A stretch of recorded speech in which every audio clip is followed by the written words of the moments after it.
여러분 안녕하십니까. 라스 성공 전략의 김종석입니다. 지난 금요일 미국 증시는 실적 우려 때문에 급락을 했습니다. 일부 지수는 3% 넘게 급락하는 모습을 보여주기도 했는데요. 우리 시장에도 장 초반만 하더라도 이런 영향력이 그대로 발휘되는 모습이 나왔습니다. 하지만 개인들이 저가 매수에 나서면서 현재 많이 줄여나간 모습을 보여주고 있고요. 0.4% 하락하면서 1731선에 현재 코스피가 거래가 이루어지고 있습니다. 앞서 말씀드린 대로 개인들이 시장을 주도하고 있습니다. 이 외국인들이 오랜만에 또 변심하는 모습을 보여주고 있긴 한데 최근 추세가 꺾인 것인지 아니면 단기적인 현상인지에 대해서는 잠시 후에 저희가 자세히 살펴보도록 하겠습니다. 기관 역시 매도에 동참하는 모습이고요. 프로그램 쪽에서도 이 매물이 꾸준히 쌓이고 있는 그런 모습입니다. 먼저 스피드 종목 상담 참여하실 수 있는 방법 소개를 해드리도록 하겠습니다. 저에게 문자 남겨주시면 됩니다. 무료고요. 015-8500-1110번으로 현재 보유하고 계시거나 앞으로 매수를 하고 싶으신 종목에 대한 질문을 남겨주시면 되겠습니다. 먼저 시황센터 연결해서 현재 주식시장 어떻게 진행되고 있는지 살펴보도록 하겠습니다. 김보람 아나운서와 함께합니다. 네, 시황센터입니다. 앞서 뉴욕 증시가 큰 폭으로 하락했습니다. 일부 기업들의 실적이 부진하게 발표되고요. 그리고 7월 소비자 신뢰지수와 같이 경제 지표가 부진하게 발표되면서 투자 심리를 위축시킨 것으로 풀이가 되는데요. 이에 국내 증시 커플링 되면서 약세를 보여주고 있지만 그래도 많이 밀리지는 않는 모습입니다. 코스피 지수부터 살펴보겠습니다.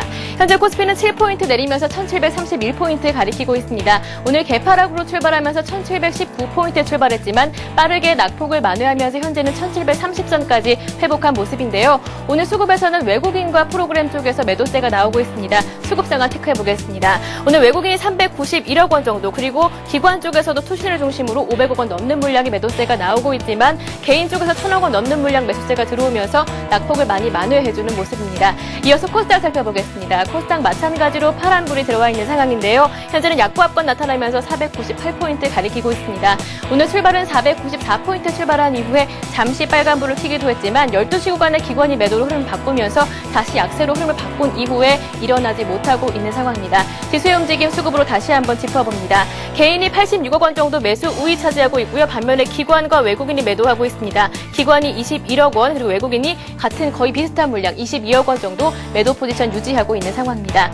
이어서 외환시장 한번 살펴보겠습니다. 원달러 환율은 큰 폭으로 상승했습니다. 현재는 13원 50전 오르면서 1217원까지 올라와 있는데요. 앞서 미국의 경제 지표들이 부진하게 발표되면서 경기 둔화 우려감에 안전자산 선호 심리가 원달러 환율에는 상승 압력으로 작용한 것으로 풀이됩니다. 그리고 또 한 가지 23일에 예정되어 있는 유럽 은행들의 스트레스 테스트 발표를 앞두고 불확실성이 산재이는 가운데 역시 마찬가지로 원달러 환율에는 상승 압력을 작용하고 있는 것으로 풀이됩니다.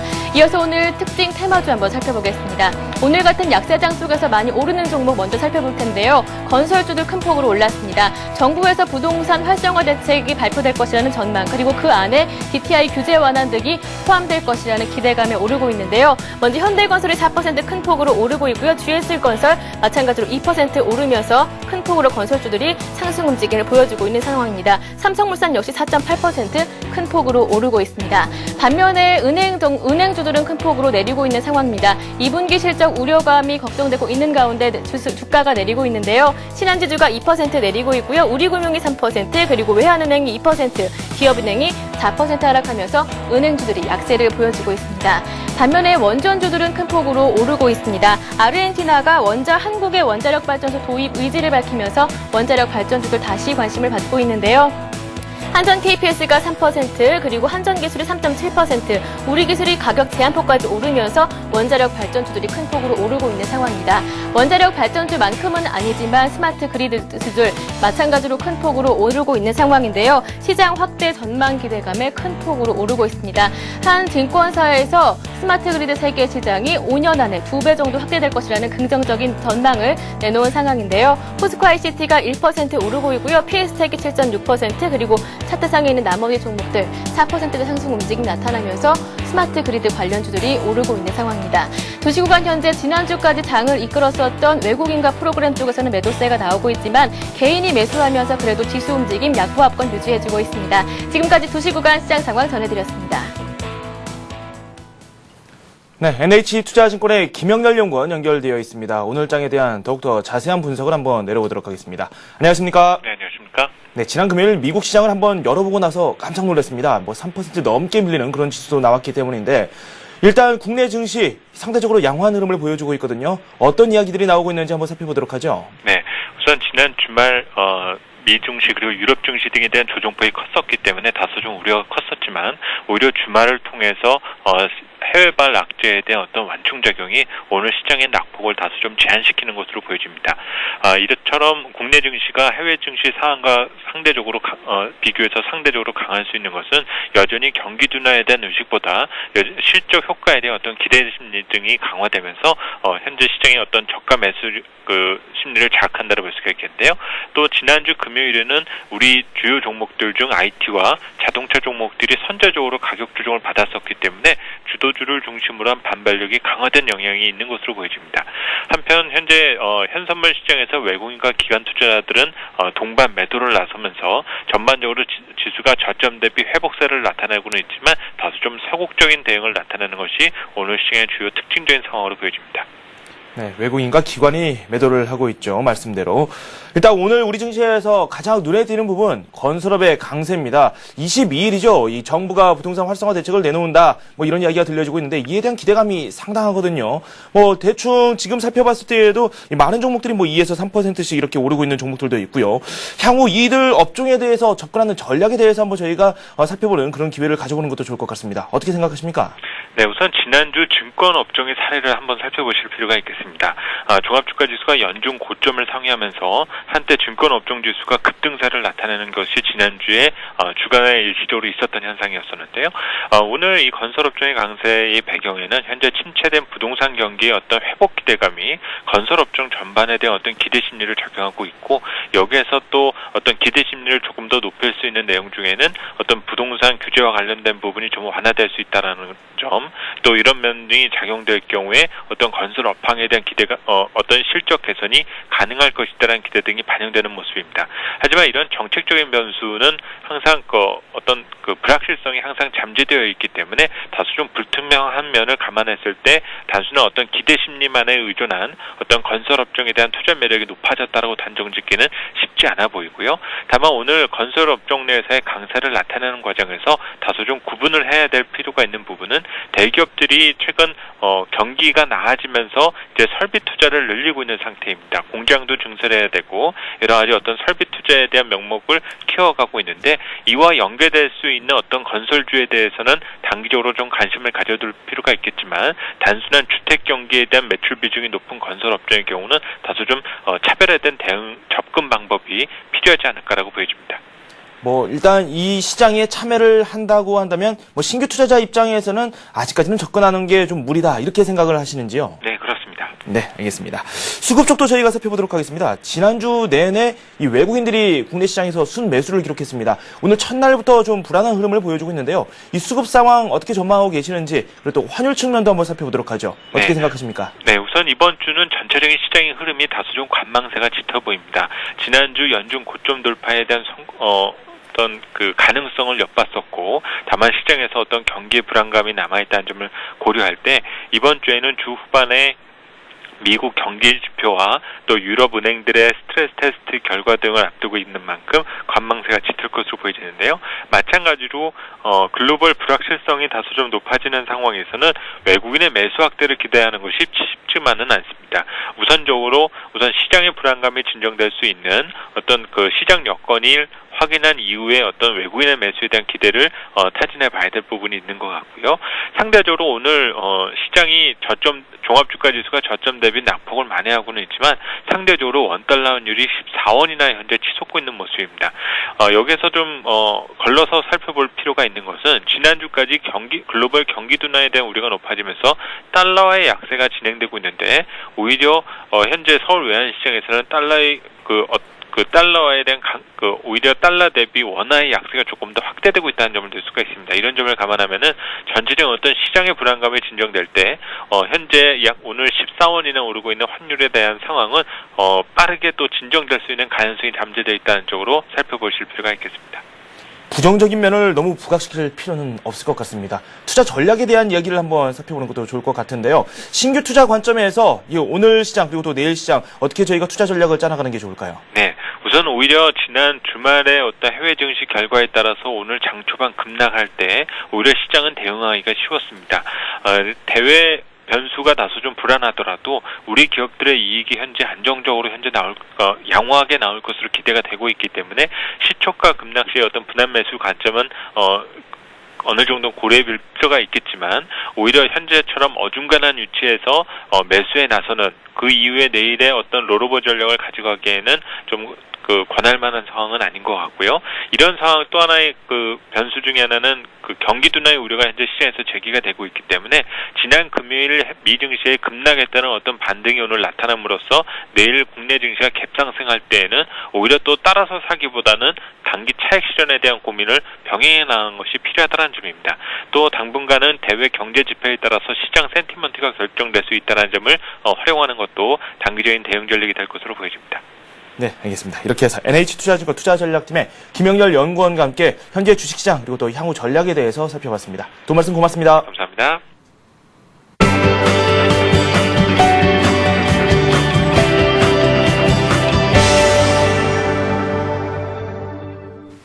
오늘의 이슈 짚어보도록 하겠습니다. 하이투자증권의 김영진 부장 연결돼 있습니다. 안녕하십니까? 안녕하십니까? 네, 일단 지난주 미국 시장 이야기부터 좀 해야 될 것 같습니다.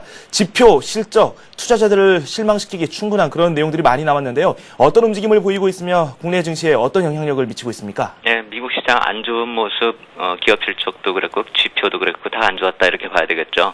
많이 하락을 했는데 그나마 우리 시장에 반영되는 정도는 좀 적다. 그나마 긍정적이다 이렇게 볼 수가 있겠습니다. 1717포인트까지 내렸다가 10시 반 정도엔 1730포인트까지 회복한 모습, 그리고 또 11시 50분까지는 보합선까지도 회복을 했었죠. 다시 내려와서 지금 1731포인트 기록을 하고 있는데요. 이 정도만 해도 상대적으로 보면 강세다 이렇게 봐야 되겠죠. 중국 시장이 플러스 시세를 보였기 때문에 긍정적인 영향을 미쳤다 이렇게 볼 수도 있겠고요. 목요일 날 미국 시장이 막판 반등했기 때문에 금요일 날 좀 많이 하락폭이 더 커졌다 이렇게 본다면은 금요일에 한국 시장이 좀 안 좋았었던 모습이 미국 시장의 불안한 흐름을 좀 선반영했다 이렇게 볼 수도 있겠죠. 금요일 미국의 경제 지표하고 기업 실적 모두 불안한 양상이 계속 이어지는 그런 모습인데요. 기업 실적 발표한 금융주나 제너럴 일렉트릭 같은 경우에 매출액 감소가 가장 부정적인 요인이다 이렇게 봐야 되겠죠. 특히 금융주의 불안한 모습은 우리 시장의 금융주도 한번 생각을 해볼 문제다 이렇게 말씀을 드릴 수가 있겠고요. JP모건 실적이 겉보기만 좋았던 그런 실적 후전이었듯이 시티그룹 역시 실적 전망이 불확실하고 또 미국 증시의 거래량이 2분기 감소하는 그런 추세 이후에도 최근에도 계속 감소 추세가 또 이어지고 있기 때문에 수수료 수입 부문도 향후 전망이 불투명하다 이 얘기를 말씀을 드리는 것입니다. 한국 시장도 좀 참고해 볼 필요가 있다 이렇게 말씀을 드리겠고요. 한국 시장도 거래량이 계속 안 좋은 모습이기 때문에 한 번쯤은 생각해 볼 문제다 이렇게 말씀을 드리겠습니다. 거래량 얘기가 나와서 거래량에 대해서 좀 살펴본다면은요. 최근 미국 증시의 거래량을 볼 때 상승 시에는 감소하고 하락 때는 또 크게 증가하는 모습이 나타나고 있기 때문에 기술적으로 좋게 보기가 힘들다 이렇게 봐야 될 테고요. 시장이 무겁게 흘러가는 그 요인이다 이렇게 봐야 되겠습니다. 오늘 같은 경우 일본 시장이 해양의 날로 휴장을 하고 있는데요. 최근에 일본 시장 되게 안 좋았죠. 정치적으로도 그렇고 또 엔화 강세로 인해서 불안한 움직임이었는데요. 일본 시장 차라리 휴장인 것이 우리 시장에는 좀 그나마 도움이 됐다 이렇게 봐야 될 것 같습니다. 일단 우리 증시의 상승 추세에 제동이 걸렸다는 점에서 좀 부담스럽습니다. 국내 증시에서 이 상승 동력 과연 찾을 수 있을지 그 여부에 대해서 궁금증이 쌓이고 있는데요. 어떻게 보고 계십니까? 한 세 가지 측면으로 봐야 될 것 같습니다. 기술적으로도 봐야 될 것 같고요. 시장 내부 흐름으로도 봐야 될 것 같고 글로벌 시장하고도 비교를 해봐야 될 것 같은데요. 기술적 측면을 좀 본다면은 박스권 내로 이제 회귀한 모습으로 봐야 되겠죠. 금일 저점은 20일 이동 평균선에서 반등을 한 것이고요. 고점은 무너진 그 박스권 추세 상단까지 반등을 했다 이렇게 봐야 되겠습니다. 박스권 추세 상단이라고 함이 4월의 고점 1757포인트 하고요. 6월의 고점 1741포인트를 잇는 그 박스권 상당 추세선이 1735포인트를 지나고 있는데요. 이 1735포인트를 지나는 이 박스권 추세 상단이 예전에 저항이었다가 이번에는 지지선으로 변해야 된다는 것이죠. 이제 내려왔으니까 또 오늘같이 저항으로 변하는 그런 모습이 나타나고 있는데요. 이 선의 회복과 또 금요일에 무너진 5일 이동평균선의 회복이 단기적인 흐름을 좌우한다 이렇게 봐야 될 것입니다. 빠르게 좀 회복을 해야지 상승 추세가 강하게 나타날 수가 있는데요. 빠르게 회복하지 못한다면 5일 이동 평균선이 또 내일부터는 하락으로 반전할 수 있다는 점이 그 점이 또 부담 요인이다 이렇게 말씀을 드리겠습니다. 해외 시장의 불안 요인이 원인이기도 하는데 박스권 돌파 이후에 꼭 필요한 돌파 확인 과정이 진행 중이다 이렇게 봐야 되겠고요. 실제 돌파를 확인하는 그런 결과를 아직은 도출시키지 못하고 있다 이렇게 봐야 되겠습니다. 시장 내부 흐름을 좀 봐야 되겠는데요. 결국 내용적으로 좀 접근을 해야 된다는 거죠. 오늘 같은 경우 가장 많이 오른 업종이 이제 건설 업종이 2% 정도 오르고 있는데요. 정부의 뭐 정책적 지원 기대감이 또 나타나고 있고 그동안에 또 소외됐었기 때문에 단기 반등 차원으로도 해석이 가능한데요.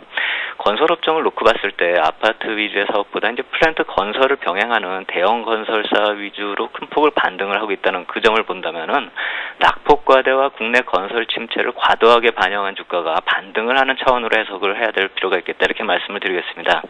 국내 부동산 침체된 그 현황을 놓고 봤을 때 업종 전체적으로 큰 의미를 부여하기는 힘들고요. 가장 많이 상승한 업종에 이렇게 큰 의미를 부여하기 힘들다고 한다면 전체적인 흐름 역시 지금 중심이 없는 오늘의 좀 상대적인 강세를 중립적으로 생각할 필요가 있고 그다지 좋아 보인다 이렇게 말씀드리기도 힘듭니다.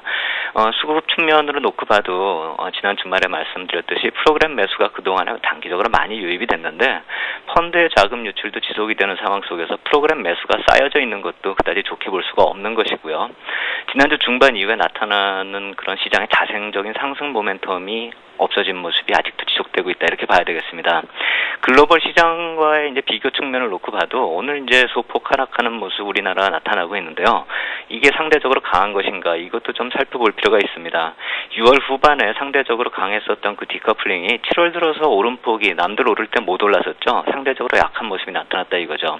7월 상승률을 따져보면은요. 월간 상승률을 따져보면 미국이 오히려 높습니다. 금요일에 폭락을 했어도 그리고 또 우리 시장이 오늘 안 내리고 있어도 다우나 나스닥이나 3% 정도 상승을 했는데 코스피 1730포인트 기준이면 7월 상승률은 1.9%에 지나지 않습니다. 덜 올랐기 때문에 내릴 것도 적다고 이해할 필요 있어 보이고요. 그렇기 때문에 또 오늘 상대적으로 강한 모습이다. 이렇게 이해할 필요 있어 보입니다. 그래서 저항권을 좀 뚫어야지 한층 더 올라갈 수 있다라는 말씀을 해주셨는데 그렇다면 실적이 좀 뒷받침돼야 되지 않겠습니까? 여기에 대한 기대도 상당히 높아서 부담스러운 면이 사실인데 향후 투자 전략과 맞물려서 이 실적 시즌에 대한 이야기 조금 더 부탁드리죠. 네, 실적 시즌이니까 그동안에 기대했었던 모습들이 이제 중반으로 들어서고 있는데 오늘부터 다시 이제 좀 잘 살펴봐야죠. 오늘 밤에 IBM 실적이 나오고요. 우리 쪽에서는 하나금융지주가 나오는데요. 하나금융지주보다는 IBM의 영향이 좀 크겠다 이렇게 봐야 되겠죠. 실적 발표를 이미 한 인텔이나 화요일 실적 발표 예정인 애플이 IT 쪽에 좀 파급력이 강하지만 그건 좀 약간 IT 쪽에 좀 제한적인 그런 업종이고 그런 종목이다 이렇게 놓고 보면은 IBM의 경우는 전체 시장에 시그널을 주는 기업이다 이렇게 봐야 되겠습니다. 그렇기 때문에 애플이나 인텔 같이 화려함보다는 무게가 있는 중량감이 있는 기업 실적 발표다 이렇게 봐야 될 테고요. 오늘의 실적 발표가 미국 시장의 전체적인 흐름에 중요한 또 흐름이다 이렇게 흐름을 좌지우지한다 이렇게 봐야 되겠습니다. 월요일하고 이제 화요일에 발표 예정인 경기 지표, 주택 관련 지표 같은 경우 큰 기대하기가 힘든 상황이기 때문에 시장의 모멘텀이 상승 모멘텀으로 작용될 수 있는 그런 재료를 찾는다면 IBM 실적 발표가 오늘 밤에 거의 유일하다 이렇게 봐야 될 것 같습니다. 우리 시장도 금융주 실적 발표를 이제 시작을 하죠. 말씀드린 대로 오늘 하나은행이고 내일이나 모레가 이제 부산은행하고 대구은행, 지방은행주가 나오고요. 또 내일 같은 경우 LG화학 같은 경우가 실적 발표를 하는데요. LG화학 같은 경우 개별주로 볼 것이 아니라 최근 시장의 가장 큰 관심주라는 점에서 시장의 여파가 좀 클 것이다 이렇게 봐야 될 것입니다. 실적 발표와 더불어서 향후 전망도 중요해지고요. 또 그 이후에 주가 흐름이 어떻게 되는지도 큰 관심이다 이렇게 봐야 되겠습니다. 내일 LG화학의 실적 발표 나오는 것이 시장에 어떻게 반영되는지 좀 관심 있게 볼 필요 있어 보이고요. 결국 미국 시장이 큰 폭을 하락을 했는데 우리 시장의 주요 움직임은 오늘보다는 화요일과 수요일 흐름이 더 중요하다 이렇게 말씀을 드리겠고요. 아직은 박스권 상단 돌파 흐름을 확인하는 과정이다 이렇게 보시고 너무 좀 비관적으로 보실 필요는 없겠고요. 주 중반 이후에 흐름에 따라 해석이 틀려지는 그런 모습이기 때문에 성급한 판단보다는 일정 부분의 현금을 확보한 이후에 객관적으로 시장을 볼 수 있게끔 투자 심리가 우선 안정을 찾고 그렇게 시장을 바라볼 수 있는 여유를 가지고 좀 시장 대응할 필요 있겠다 이렇게 말씀을 드리겠습니다. 네, 이렇게 하이투자증권의 김영진 부장과 함께 오늘의 이슈에 대해서 살펴봤습니다. 또 말씀 고맙습니다. 감사합니다. 이번엔 수급 상황 짚어보도록 하겠습니다. 지난주 내내 매수를 했던 외국인들이 이 매도로 전환을 했습니다. 기관도 매도에 동참하는 모습이고요. 개인이 여기에 맞서고 있죠. 동양증권금융권 최일종 팀장 연결되어 있습니다. 안녕하십니까? 네, 안녕하십니까?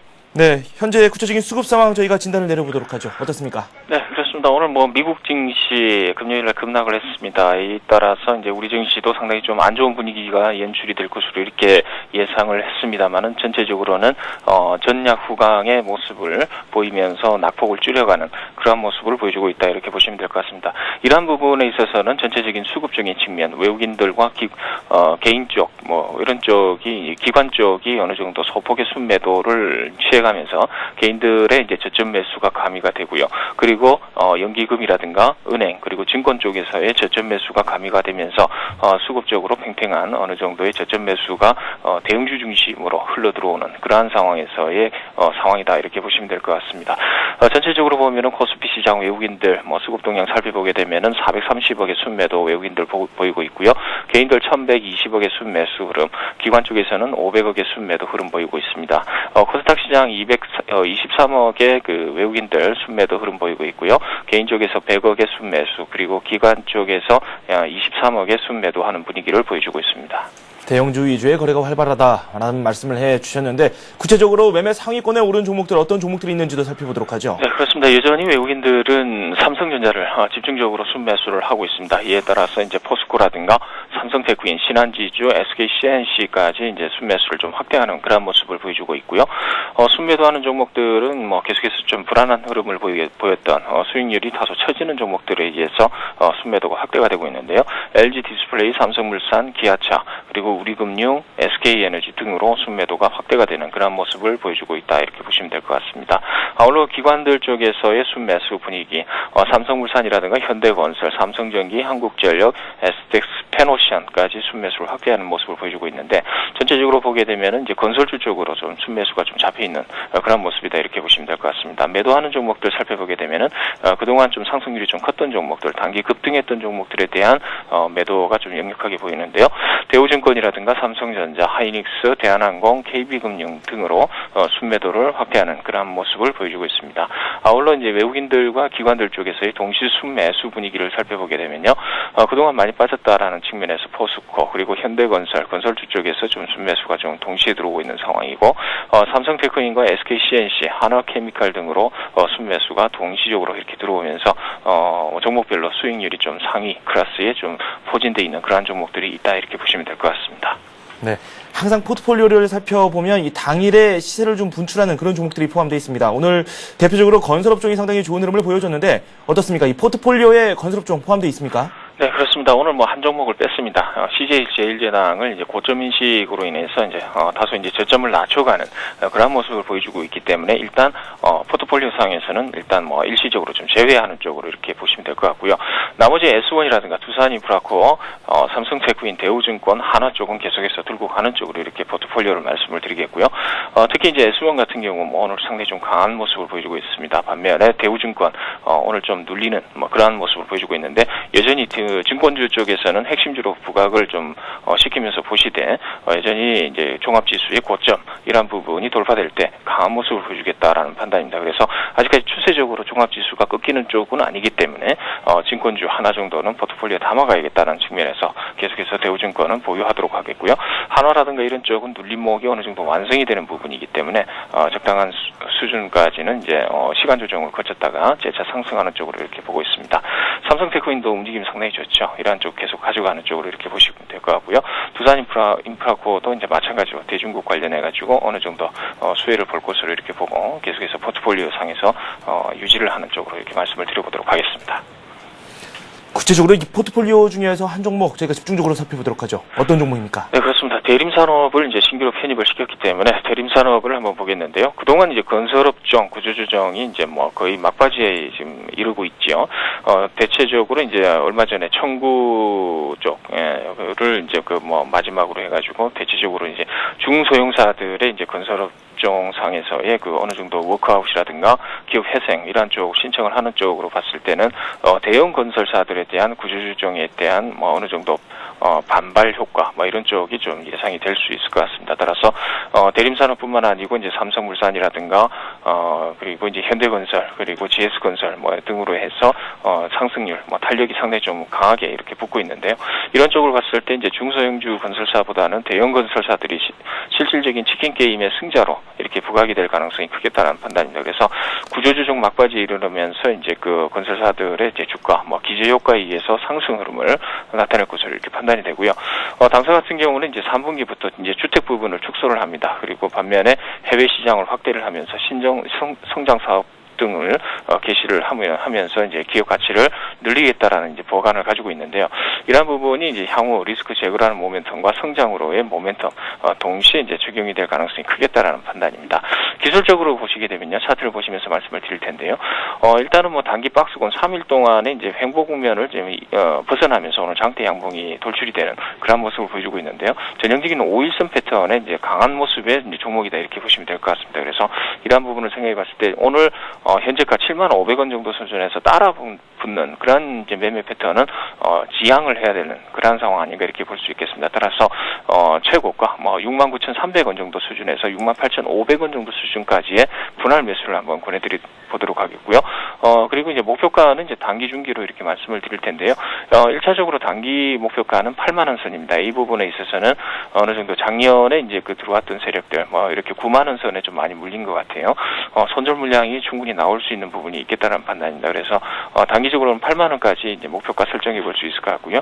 이러한 부분이 돌파 시도를 하게 된다 이러면은 2차 목표가는 이제 10만원 선이 되겠습니다만은 10만원 돌파하기가 좀 힘들다라고 한다 이러면은 99,000원 정도 선에서 일단은 2차 목표가를 잡아보는 게 좋겠다라는 판단입니다. 물론 이제 손절가 부분은 이제 이러한 부분이 무너지는 부분이 되겠죠. 67,000원 정도 부분이 되겠습니다. 이러한 부분은 이제 대체적으로 5일선이 이탈을 하면서 어느 정도 21선까지의 내려누르는 그런 분위기가 나올 가능성이 없지 않아 있겠다는 판단으로 그런 부분에서는 어느 정도 현금화 전략을 좀 취하는 게 좋겠다는 판단입니다. 대림산업까지 말씀을 들어봤습니다. 동양종금증권의 최일종 팀장과 함께했습니다. 고맙습니다. 감사합니다.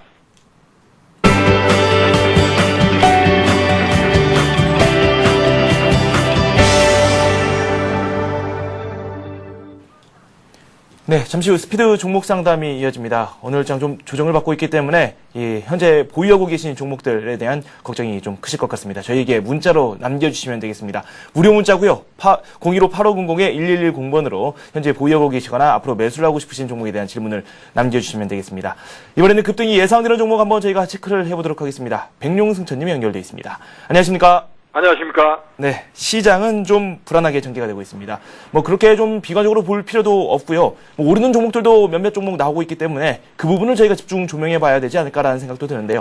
어떤 종목들이 급등이 예상되고 있습니까? 예, 향후 그 실적 호전이 예상되는 종목 중에서 최근에 그 5일선을 지지받으면서 강한 상승을 하는 종목들이 눈에 띄고 있는데요. 현재 BIMT라는 종목이 있습니다. 코드 번호가 052900 BIMT. 블루온으로부터 LED용 대구경 사파이어 양산 제조를 위한 공정 기술을 도입하기로 하면서 주목을 받은 회사인데요. 최근에 그 2,500원대에서 다소 많이 올라와서 4,375원까지 올라왔는데 오늘은 상한가까지 올라가는 기염을 통하고 있죠. 5일선을 지지받으면서 올라가는 그런 패턴인데요. 급등주의 전형적인 패턴이다 이렇게 말씀을 드리겠고, 이러한 종목을 매수하신 분은 5일선을 깨는 흐름이 나오면 차익 실현에 나서시는 그런 전략이 좋겠다는 말씀을 드리겠고요. 다음은 그 백금 TNA. 최근에 대량 거래가 실리면서 추세 전환을 위한 준비를 하는 그런 종목인데요. 한 3일 전에 이유 없는 상한가가 나왔고요. 3일 동안 대량 거래가 실리는 모습인데요. 자, 오늘은 다소 10% 정도 플러스 올라오다가 마이너스로 현재 전환이 되고 있죠. 이러한 경우에는 5일선의 지지 2,850원 정도가 되겠는데요. 5일선의 지지가 되는 그런 흐름이 나온다면 한번 공략을 해볼 만한 그런 공략 말씀을 드리겠고요. 특히 그 개인 투자자들이 지분을 대거 매수하기도 하는 그런 모습을 보였었기 때문에요. 지분 경쟁 가능성도 대두가 될 수 있다. 이 말씀을 드릴 수 있겠고요. 다음은 젠백스입니다. 젠백스는 일전에도 한번 소개를 해드렸었는데요. 역시 5일선을 타면서 계속 상승 흐름을 보여주고 있고 역사적 고점에 도전하는 흐름이 나오고 있는데요. 역사적 고점 현재 13,500원에 위치해 있는데 거의 1,000원밖에 남겨놓지 않은 그런 상황이 되어 있고요. 젠백스 같은 경우는 영국에서 췌장암 환자 1,100명을 대상으로 GV1001이라는 췌장암 그 임상 3상을 현재 진행하고 있는데요. 이러한 부분이 시장에 알려지면서 블록버스터 신약에 대한 개발 기대감이 높아지면서 주가는 강세를 계속하고 있다고 보여지는데 물론 현재 구간에서 따라붙긴 좀 어렵다 이렇게 보여지고요. 보유하신 분들을 위해서 다시 한번 말씀을 드리면 현재 구간에서는 목표가가 한 역사적 고점 부분을 13,500원으로 본다면 그 부분에서 불안 매도로 차익 실현하는 전략이 유효해 보인다는 말씀을 드리겠습니다. 젠백스는 제가 봐도 좀 부담스럽게 보이네요. 그렇다면 어떤 종목을 오늘 저희가 집중적으로 살펴볼까요? 예, 오늘 제가 준비한 종목은 백금 T&A를 준비를 했는데요. 현재 약간 수급이 무너지는 그런 모습을 보이고 있기 때문에 관심주로만 접근하시고요. 플러스로 전환되지 않으면 살 필요가 없다는 말씀을 드리고요. 왜냐하면 급등주는 마이너스로 되면서 5일선을 지지하는 데 실패하면 급락하는 그러한 경향이 있기 때문에요. 오늘은 그냥 지켜보자 이 말씀을 드리고요. 현재 구간은 2,850원의 지지 여부 그리고 플러스로 전환이 되면서 3,000원 이상 갖다 놓는 흐름이 나온다면 내일 아침에 또 저점에 매수를 해보는 그런 전략이 좋겠지만 3일 동안 대량 거래가 터지고 끌어올리는데 실패한다면은 5일선과 20일 사이 이격이 많기 때문에요.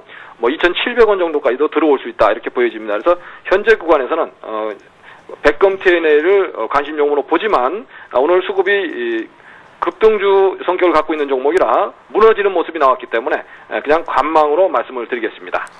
이유 없이 급등했던 부분이 있기 때문에 저희도 쉽사리 무조건 매수를 해라 이렇게 말씀을 또 못 드리겠죠. 백금 T&A까지 한번 저희가 말씀을 드려봤습니다. 백룡승천님과 함께했습니다. 감사합니다. 감사합니다.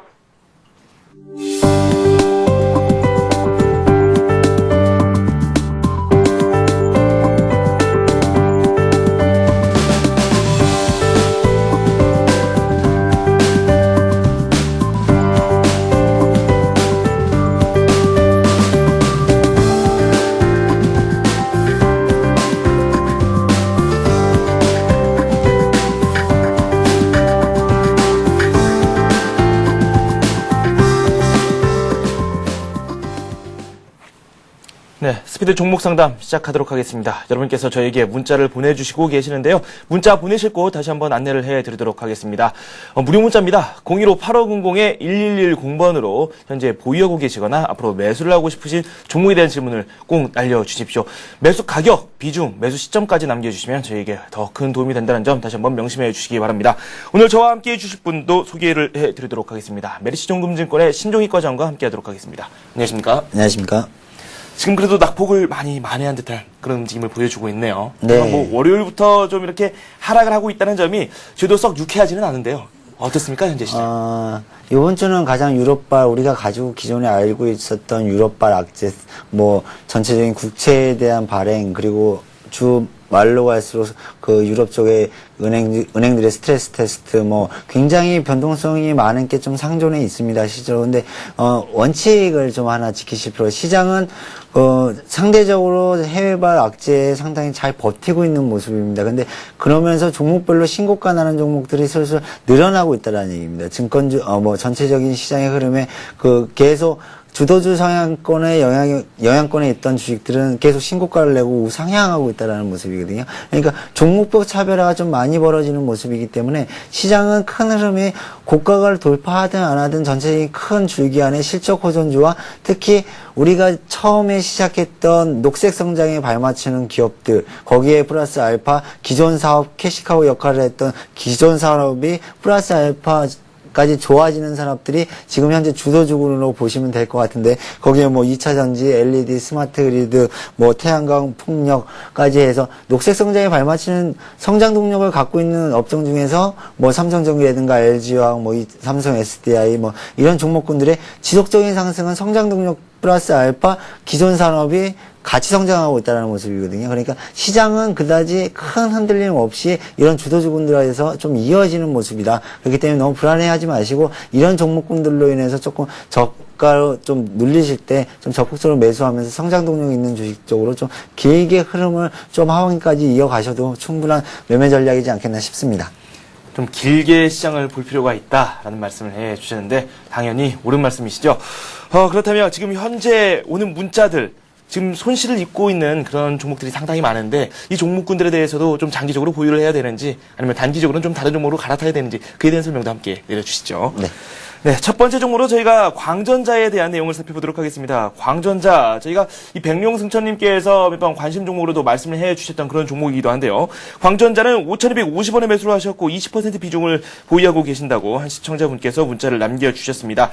현재 주가를 비교해보면 일단 수익권에 있는 그런 부분이거든요. 네, 그 기대감에 의해서 사신 것 같습니다. 광전자가 이제 광전자, 한국고den시, 나리지온이라는 회사가 3사가 합병에 대한 부분이 나타나면서 이제 시너지 창출에 대한 부분을 그 매출이 올해 4천억 정도를 예상하고 있는데 IT 부품 업종 중에서 매출이 4천억에 육박하는 회사가 몇 개사 안 됩니다. 실질적으로 뭐 한 5개사로 압축될 정도로 굉장히 이제 대형 회사로 좀 발돋움하는 가운데인 것 같은데요. 똑같이 앞에 그린산업 녹색 성장을 말씀드렸지 광전자 같은 경우도 나리지온을 인수하면서 합병하면서 뭐 LED 거기에 뭐 태양전지, 한국고den시 이렇게 합병하면서 큰 업체로 완전히 탈바꿈하는 모습입니다. 그렇기 때문에 지금에 대한 매출이 회사 목표치처럼 4천억이라는 부분을 돌파를 한다면, 목표치만 이뤄낸다면 실제는 굉장히 앞으로의 좀 성장 동력은 무궁하지 않겠나라고 싶고요. 지금 주가 수준은 그다지 지금 매출의 회사에 대한 비전으로 본다면 비싸 보이는 단가는 아닌 것 같습니다. 그리고 앞으로 회사가 많이 변했기 때문에 지금의 현재 재무제표보다는 앞으로 나타날 재무제표에 좀 관심 있게 보실 필요가 있는데요. 지금 현재 수익권에 들어가 계시는데 제 개인적인 목표가를 좀 높게 말씀을 드리고 싶습니다. 트렌드가 깨지지 않는 상은 중장기 사이클상 계속 트렌드가 이어져 나가고 있는 모습이기 때문에 5,500원의 이탈이 추세선 5,500원을 이탈하지 않는 이상은 장기적으로 좀 보유 관점에 두시고 보시는 게 좋을 것 같고, 좀 중기적으로 목표가 10,000원대까지 자릿수 한번 바꿀 때까지도 한번 욕심을 내보고 싶지만 단기적으로는 8,000원대에 좀 목표가를 두시고, 좀 중장기적으로 거기 안에 8,000원대 이상 오시면 좀 트레이딩 관점에서 매매를 하시는 게 10,000원대 이상으로 가는 트레이딩 관점에 그리고 매출의 증가 속도를 좀 보시면서, 전체적인 큰 흐름 안에서는 좋다. 그렇기 때문에 좀 중기적인 관점에서 좀 길게 보자라고 말씀을 드리고 싶습니다. 네. 일단은 매수는 상당히 잘하셨죠? 예, 매수는 상당히 잘하신 것 같습니다. 네, 알겠습니다. 광전자에 대한 말씀을 들어봤고요. 문제가 방금 올라왔습니다. 현대건설에 대해서 질문을 올려주셨는데요. 비중을 따로 써주시진 않았습니다. 현대건설 매수 가격이 56,000원입니다. 오늘 건설주들이 상당히 좋은 흐름을 보여줬고 현대건설 장중에 4% 넘게 급등하는 움직임을 보여주기도 했습니다. 모처럼 건설주들 오늘 빛을 보는 그런 날이었는데요. 현대건설 어떻습니까? 네, 오늘 정부 정책에 대한 이제 금리 상승으로 인해서 어떤 DTI 규제라든가 이런 부분들이 좀 압박 수위가 높아지면서 좀 완화되는 거 아니냐라는 분위기 때문에 건설주들이 오늘 급등하고 있는 모습인데요. 항상 건설주의 탑은 현대건설이라고 보입니다. 왜냐하면 해발 플랜트라든가 원전 이런 쪽에 매출의 기여도가 높기 때문에 실제적인 현대건설은 지속적으로 좀 이어질 가능성이 높다라고 보시면 될 것 같고요. 거기에 주택 부분까지 조금 해소되는 모습으로 간다면 주가 수준이 지금 수준은 좀 싸 보이는 건 아닌가 싶습니다. 그렇기 때문에 전체적인 아직 주택 부분의 리스크가 다 해소된 건 아니기 때문에 상대적으로 업황이 급격하게 개선된다라고 보기는 어렵지만 이제 바닥권이라는 인식에 대한 부분하고 해외 매출이 본격적이고 또 중동발 기저효과들이 좀 나타나는 부분이 올해 많이 늘어날 수 있다라는 부분들에 좀 초점을 맞추시고요. 개인적으로 좀 긍정적인 사이클이 오늘 또 장대가 나오면서 앞점 고점을 넘기는 모습을 보였기 때문에 단기적인 목표가는 65,000원 수준 정도에서 보시고 조금 더 중기적으로 보실 때는 단기 7만원 수준 정도까지는 좀 1차 목표가, 2차 목표가는 좀 나눠서 전략을 세우시는 게 좋을 것 같고요. 65,000원 이상 가면 비중 축소에 대한 부분 다 파시지 마시고 30% 가지고 있으시면 15% 정도 좀 줄이시는 전략이 좋을 것 같고요. 오늘 강한 긍정적인 거래량과 함께 장대 양봉이 섰기 때문에 단기적으로 좀 긍정적인 사인이 나왔습니다. 그렇기 때문에 좀 긍정적인 모습을 보여줄 수 있을 것 같습니다. 그리고 손절가로는 55,000원, 중기 이동평균선이 지금 60일 이동평균선이 돌고 있는 모습인데 이 우상향하지 않고 있기 때문에 아직 55,000원이 이탈하면 좀 손절가로 선택하시는 게 좋을 것 같고요. 목표가 좀 긍정적인 모습이니까 단기적으로도 수익이 좀 가파르게 올라올 수 있는 모습이니까 좀 긍정적으로 모습을 보입니다. 65,000원 선까지 올라올 경우에는 현대건설 비중을 현재 가지고 있는 거에서 한 절반 정도로 줄이라는 주문을 해주셨고 70,000원 선까지도 한번 가져가 볼 수 있는 전략 2차로 해서 한번 염두에 둬라 이렇게 말씀을 해주셨습니다. 현대건설 저희가 살펴봤고요. 이번에는 저희가 삼성화재를 한번 살펴보도록 하죠. 이분께서 비중을 상당히 많이 두셨습니다. 지금 전액을 다 삼성화재에 투여를 하셨는데 100% 비중을 가지고 계시는 삼성화재 매수 가격이 21만 5천 원입니다. 현재 가격과는 괴리가 좀 있습니다. 역시 좀 손실을 입고 계시는데요. 삼성화재에 대한 진단도 내려주시죠.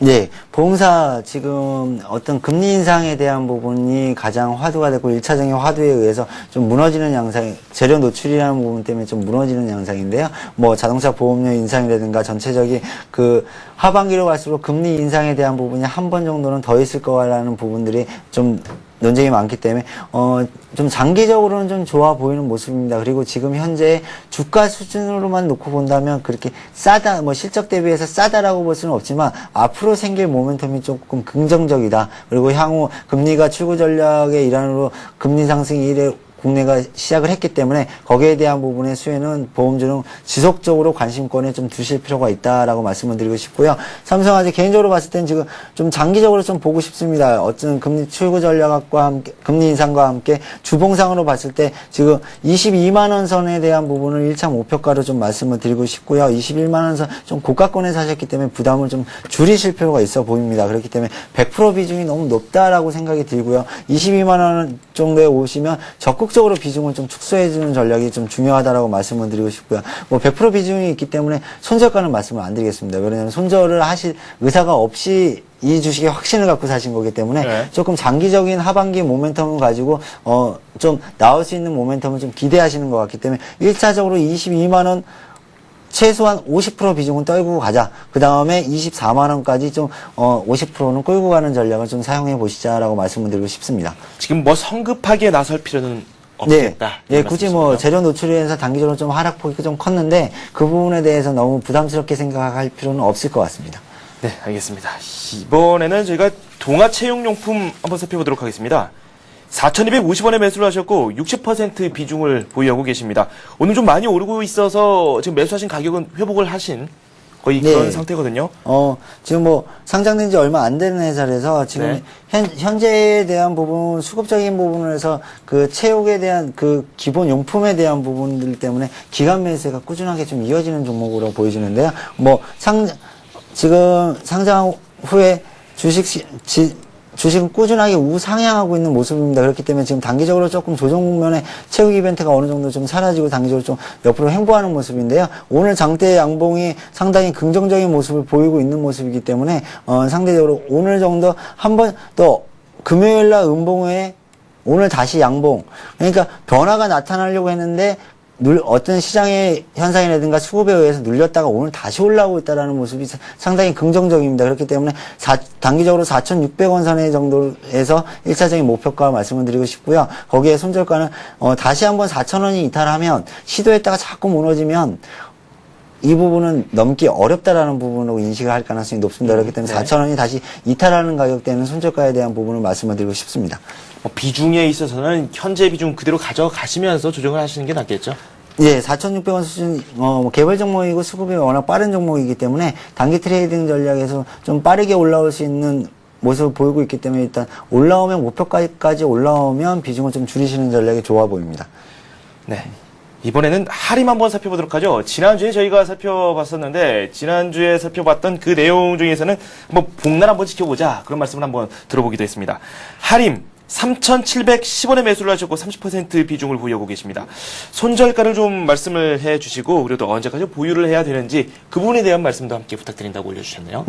하림 오늘 초복이라서 관심 있게 그 전에 말씀을 하셨던 분들이 상당히 많은 걸로 알고 있는데 저희 개인적으로 하림 이렇게 보고 있습니다. 기존의 그 펀더멘탈 변화에 좀 주목하자라고 말씀을 드리고 싶습니다. 이벤트 초복, 중복, 말복도 있지만 실제 이 이벤트보다는 기업이 상당히 좋아지고 있습니다. 어떤 요새 다이어트 용품으로 닭고기 매출부터 시작해서 닭고기 매출이 상당히 긍정적이고 그 하림의 지배력이 상당히 높아지고 있습니다. 그리고 일본 쪽이나 해외 진출도 모색을 하고 있는 기업이기 때문에 앞으로 성장성이 굉장히 높아 보입니다. 매출에 대한 부분도 지속적으로 좀 이어질 가능성이 높아 보입니다. 그렇기 때문에 목표가는 4,500원 정도의 차트의 흐름에서는 안 나타나는데요. 제 개인적으로는 4,500원 정도의 목표가를 두셔도 괜찮을 것 같고요.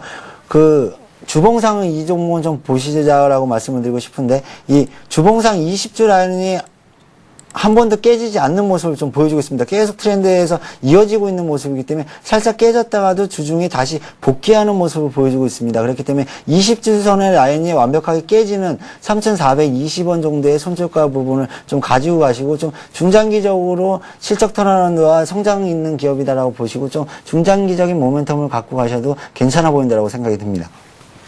네, 알겠습니다. 이번에는 저희가 동국 SNC를 한번 살펴보도록 하죠.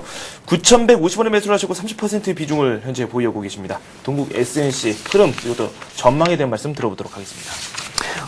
딱 관점은 제가 굉장히 관심 있는 종목입니다. 개인적으로는 굉장히 관심 있는 종목인데, 네. 동국 SNC 좀 장기적으로 보자라고 말씀을 드리고 싶습니다. 굉장히 풍력주 중에 풍력을 가지고 100% 다 하는 회사는 동국 SNC가 국내에서 유일한 회사인데, 매출 비중으로 봤을 때는 8월에 이제 정부 정책으로 해상 풍력에 대한 부분이 발표가 됩니다. 국내는 육지에 해상 풍력기를 설치하는 부분은 일단락 마무리가 된 것 같고요. 어느 정도 더 이제 바람을 받을 수 있는 곳이 한정되어 있기 때문에 유럽이라든가 해외 쪽은 상당히 해상 풍력의 집중도가 높습니다. 근데 국내는 아직 해상 풍력이 제대로 발전되어 있지 않기 때문에 이 부분이 8월 달에 정부 정책의 기반으로 해서 좀 지원 정책이 나타나게 될 겁니다. 8월 달에 지금 계획되어 있는데, 거기에 대한 모멘텀이 상당히 많을 거라고 생각이 들고요. 요새 최근에 보시면 기관 수급이 굉장히 급격하게 쫓아오고 있는데, 이 보라색 선이 기관 수급을 뜻하는 선인데, 기관 수급 계속 올라오는 모습인데 주가 수준은 그다지 많이 올라가지 않았습니다. 실제로. 그렇기 때문에 해상 풍력에 대한 기대감들, 그리고 아까 말씀드렸듯이 녹색 성장에 발맞춰 태양광까지 움직였는데 아직 풍력주들이 안 움직였습니다. 그렇기 때문에 대략 선침해성으로는 조금 지금도 한번 사볼 만한 시기 아닌가라고 싶을 정도로 매력적이다라고 생각이 듭니다. 그렇기 때문에 8월에 해상 풍력에 대한 모멘텀이 정부 정책의 입안으로 나왔을 때, 그때 시점에 갔을 때까지는 좀 들고 보자. 그렇기 때문에 목표가는 좀 제 개인적으로 10,000원 이상에서 더 높은 가격을 말씀을 드리고 싶은데, 정부 정책의 모멘텀이 섰을 때 그때의 시세의 흐름을 가지고 좀 판단해 보자라고 말씀을 드리고 싶습니다. 그렇기 때문에 모멘텀이 섰을 때 너무 섣불리 팔지 마시고요. 조금 여유 있는 투자를 가지고 끝까지 좀 끌고 가시는 전략을 쓰시는 게 효과적으로 보입니다. 네, 알겠습니다. 지난주에 저희가 상담을 해드리려고 했던 게 클로넷인가요? 클로넷에 대해서 상담을 좀 해드려야 될 것 같습니다.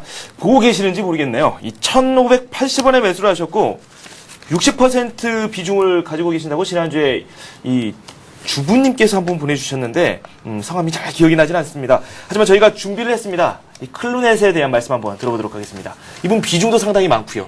네, 지금 60% 관련 지난주에 말씀드렸듯이 제가 전혀 모르는 회사이기 때문에 상대적으로 말씀드리기가 좀 어려웠는데, CDN 사업의 인터넷 서비스를 하는 전문업체라고 CDN 보이는데, 기업의 실적에 대한 부분들이 상당히 턴어라운드 하고 있는 것 같습니다. 콘텐츠라든가 이런 부분들의 전반적인 IT 산업들이 올라오면서 상당히 긍정적인 모습으로 좀 주가 수준은 변하고 있다라고 말씀을 드리고 싶고요. 주가 수준도 1,580원이면 좀 비싸게 사신 건 아니다라고 보여지기 때문에, 주가 수준은 조금 기업의 이익 모멘텀들이 실제로 조금 더 작년 하반기부터 좀 살아나고, 성수기 원래 기업 자체가 하반기로 갈수록 좀 이익이 많이 늘어나는 모습을 보이고 있는 회사입니다. 그렇기 때문에 3, 4분기, 4, 4분기로 갈수록 실적치들은 좀 우상향될 가능성이 높습니다. 그렇기 때문에 지금 상황에서는 실적 대비해서 싸다라고, 자본금 대비해서 싸다라고 볼 수는 없지만, 하반기로 갈수록 실적치들은 좀 좋아지기 때문에 거기에 대한 긍정적인 모멘텀으로 한 번 정도는 움직일 수 있겠다라고 말씀을 드리고 싶습니다. 그렇기 때문에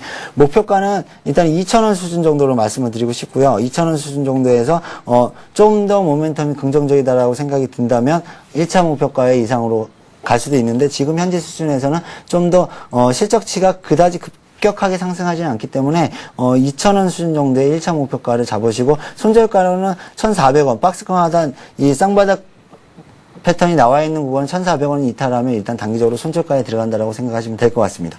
네, 알겠습니다. 오늘 삼계탕 드셨나요?